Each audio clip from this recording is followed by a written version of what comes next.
வணக்கம், இது அக்ஷரம் அக்ஷயம். இன்றைக்கி நாம் ஹிந்தி பால போதினி அதில் இருக்கக்கூடிய 11வது பாடம் பார்க்க போகிறோம். பாட் 11.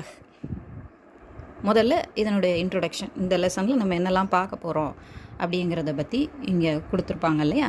சிக்ஷகோம் கேலியே அப்படின்னு. சிக்ஷகோம் கேலியே அப்படின்னா ஆசிரியருக்காக. ஆசிரியர் இந்த லெசன்லேருந்து எதெல்லாம் குழந்தைங்களுக்கு புரிய வைக்கணும். இறந்த கால முற்றுவினை பாஸ்ட் இம்பர்ஃபெக்ட் டென்ஸ் குறித்த வாக்கியங்கள் இப்பாடத்தில் இடம்பெற்றுள்ளன. ஹிந்தியில் அதனுடைய பயன்பாடு எந்த மாதிரி இருக்குது அப்படிங்கிறத இங்கே கொடுத்துருக்குறாங்க. எந்த அமைப்பில் அந்த வாக்கியம் இருக்கும். தா, தே, தி, தீ, வாஸ், வேர் சிங்குலர் ப்ளூரல். இப்போ தாவும் தீயும் ஆண்பால் பெண்பால் சிங்குலர். தே, தீ அப்படிங்கிறது ஆண்பால் பெண்பால் ப்ளூரல். ஸோ வாஸ், வேர் இவை எழுவாயின் சப்ஜெக்ட் பால் ஜெண்டர் மற்றும் எண் சிங்குலர் ப்ளூரல் சார்ந்து அமைக்கப்படுவதால் மாணவ மாணவியருக்கு சுலபமாக கற்றுத்தர முடியும்.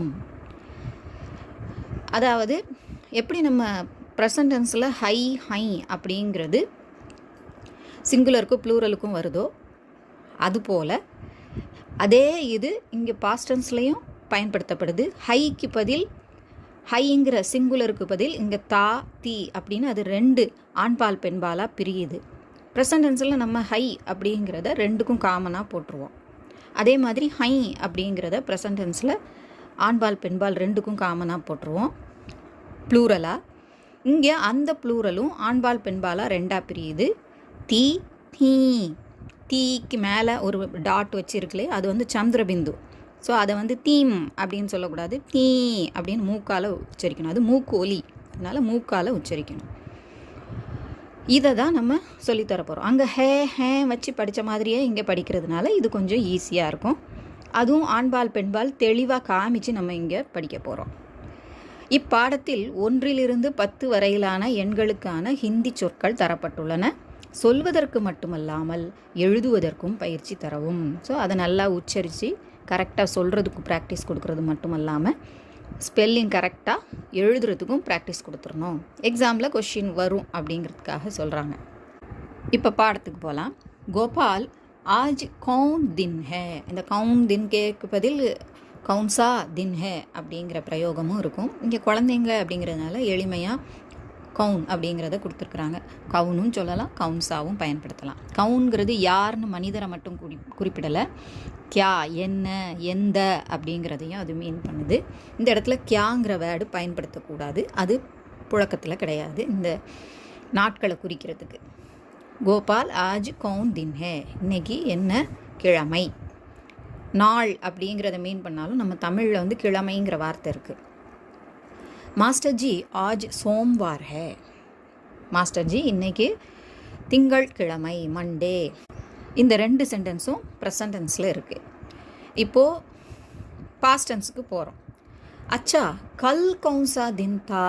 அப்போ தா அப்படின்னு பாஸ்ட் டென்ஸில் முடிஞ்சிருந்ததுன்னா நம்ம அந்த கல் அப்படிங்கிற வார்த்தை வந்து நேற்றுங்கிறத மீன் பண்ணோம். பாஸ்ட் டென்ஸான நேற்று. கல்லுங்கிறதுக்கு 2 மீனிங் இருக்கு இல்லையா. நேற்றுக்கும் இருக்குது, நாளைக்கும் இருக்குது. அப்போது இந்த தாங்கிறத வச்சு அது நேற்றுன்னு நம்ம தெரிஞ்சுக்கலாம். அதனுடைய டென்ஸ் என்னங்கிறத தெரிஞ்சுக்கலாம். அப்போ வாட் டே வாஸ் எஸ்டர்டே அப்படின்னு நம்ம சொல்கிறோம். இது வாஸ் அப்படிங்கிறத வருது. கல் இத்துவார்த்தா, நேற்று சண்டே. ரவிவாருங்கிற வார்த்தையும் இருக்குது, இத்துவாருங்கிற வார்த்தையும் இருக்குது சண்டேயை மீன் பண்ணுறதுக்கு. கோபால் பர்சோं கௌன் தின் தா. பர்சோம் அப்படின்னா டே பிஃபோர். இப்போ தான் முடிஞ்சிருக்கிறதுனால day before yesterday, day after tomorrow ரெண்டுக்குமே மீனிங் இருக்குது. இங்கே 2 மீனிங்கும் இந்த பர்சோம் அப்படிங்கிறதுக்கு இருக்குது. பர்சோம் அப்படி சொல்லக்கூடாது. மேலே உள்ள அந்த புள்ளி வந்து சந்திரபிந்து தான். அந்த சோங்கிறதுக்கான கோடு இருக்கிறதுனால தான் அதில் வந்து புள்ளியை மட்டும் வச்சுருக்குறாங்க. அப்போ பர்சோம் அப்படின்னு ஓவை மூக்கு வழியாக சொல்லணும், அவ்வளோதான். அப்போ கோபால் பர்சோம் கௌன்சா கவுன் தின் தா. அப்போ டே பிஃபோர் எஸ்டர்டே, நேற்றைக்கு முந்திய தினம். அப்போ முந்தா நாள் அப்படின்னு நம்ம சொல்கிறோம் இல்லையா. அப்போது என்ன கிழமைன்னு கேட்குறாங்க. மாஸ்டர் ஜி பர்சோம் சனிவார் தா. நேற்றைய முன்தினம் சனிக்கிழமை, அந்த சனிங்கிற வார்த்தை அதிலே இருக்குது. அப்போ சனிக்கிழமை. மோகன் கல் ஷாம் கோ தும் கஹா தே. இப்போ வந்து இந்த தும்முங்கிறதுனால அந்த ஹாஃப் ப்ளூரல் அப்படிங்கிறதுனால நம்ம வந்து தா போடாமல் தே போடுறோம். என்ன ஹே அப்படிங்கிறதுக்கு இல்லாமல் நம்ம வந்து ஹோ அப்படிங்கிறது பயன்படுத்துகிறோம் இல்லையா ப்ரெசன்டென்ஸில்.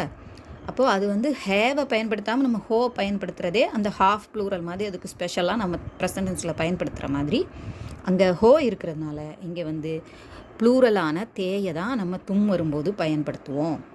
சரியா? அது சிங்குலர் தான், பட் ஹாஃப் ப்ளூரல் அப்படின்னு நம்ம சொல்லலாம். ஏன்னா அதுக்கு முன்னால் தூன்னு ஒரு வார்த்தை இருக்குது. அதனால் இதை வந்து தே தான் நம்ம பயன்படுத்துவோம் பாஸ்ட் டென்ஸில். மோகன் நேற்று மாலையில் நீ எங்கே இருந்தாய் அப்படின்னு கேட்குறாங்க. அந்த தே வந்து வாஸ், வேர் அப்படிங்கிறத பயன்படுது. இது வாஸுக்கும் வேருக்கும் இல்லாமல் உள்ளது, பட்டு வேர்.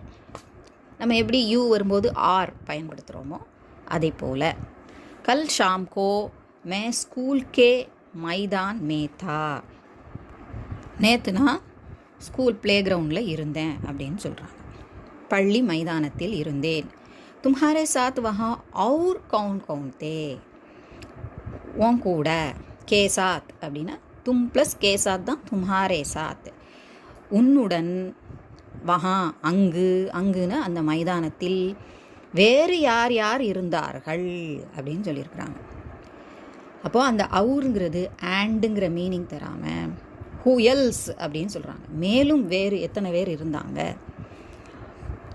மேரே சாத் மைதான் மே और 5 लड़के थे. என்னுடன் மைதானத்தில் மேலும் 5 சிறுவர்கள் இருந்தனர். உமா கல் ஷாம் கோ தும் கஹா தீ. உமா நேற்று மாலை நீ எங்கே இருந்தாய். இப்போ பெண்பாலில் இருக்குது, சிங்குலர். மே மாதாஜி கே சாத் பாஜார் மேத்தி. நான் தாயாருடன் பாஜாரில், அதாவது சந்தையில் இருந்தேன், மார்க்கெட்டில் இருந்தேன். தும்ஹாரா சோட்டா பாயி கஹாத்தா. உன்னுடைய சகோதரன், இளைய சகோதரன், அதாவது தம்பி எங்கே இருந்தான். வஹு கர்மேத்தா. அவன் வீட்டில் இருந்தான். இப்போ இதெல்லாம் சிங்குலர் ஆண்பால். தும்ஹாரே பிதாஜி கல் ஷாம் கோ கஹாத்தே. உன்னுடைய தந்தையார் நேற்று மாலை எங்கு இருந்தார். இந்த இடத்துல இருந்தார்கள் அப்படின்னு இல்லை, இருந்தார். அப்போ அது வந்து ரெஸ்பெக்ட் ப்ளூரல். அது சிங்குலராக இருந்தாலும் ரெஸ்பெக்ட் கொடுக்கறதுனால நம்ம ப்ளூரலை நம்ம பயன்படுத்துகிறோம். வேபி சோட்டே பாயி கே சாத் கர்மே தே. வேபி பீனா ஆல்சோ நம்ம ஏற்கனவே படிச்சிருக்கோம். அவரும் சோட்டே பாய் கே சாத் இளைய சகோதரனுடன் வீட்டில் இருந்தார். ரஹீம் கல் ஷாம் கோ தும் கஹா தே. அங்கே கேட்ட மாதிரி, மோகனை கேட்ட மாதிரியே இங்கே கேட்குறாங்க. ரஹீம் நேற்று மாலை நீ எங்கே இருந்தாய். ஏற்கனவே சொன்ன மாதிரி தும் ஹாஃப் ப்ளூரல்ங்கிறதுனால தேங்கிறத பயன்படுத்துகிறோம். எப்படி நம்ம யூஆர் பயன்படுத்துகிறோமோ இப்போ வேர் அப்படிங்கிறத நம்ம பயன்படுத்துகிறோம்.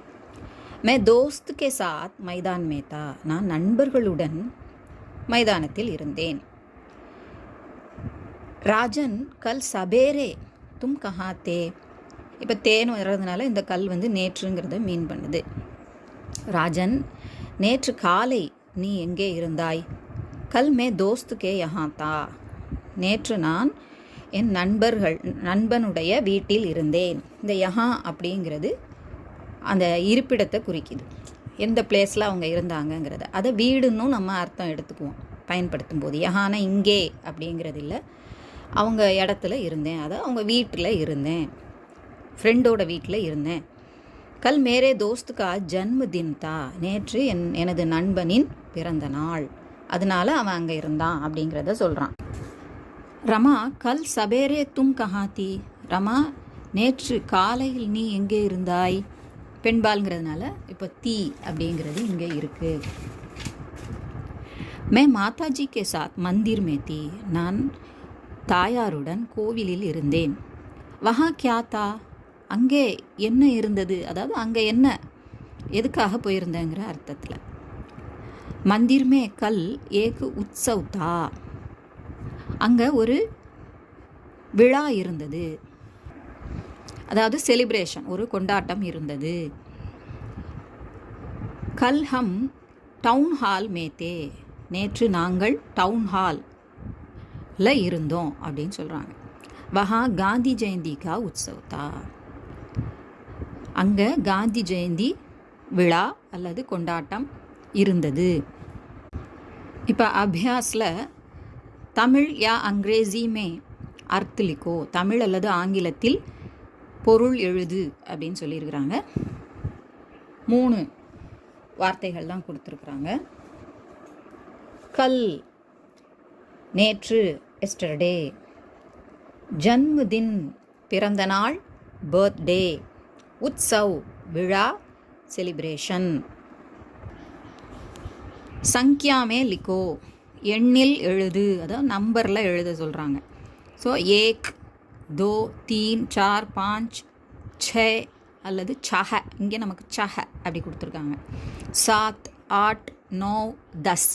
ஸோ இந்த எழுத்தாலான அந்த நம்பரை கொடுத்துருப்பாங்க. நம்ம அதுக்கு நம்பரில் எழுதணும், எண்ணில் எழுத வேண்டும் 1 2ன்னு. அப்போ இதை வாசிக்கவும் எழுதவும் தெரிஞ்சிருக்கிறது உங்களுக்கு அங்கே எக்ஸாமில் நம்பர் எழுதுறதுக்கு ஈஸியாக இருக்கும்.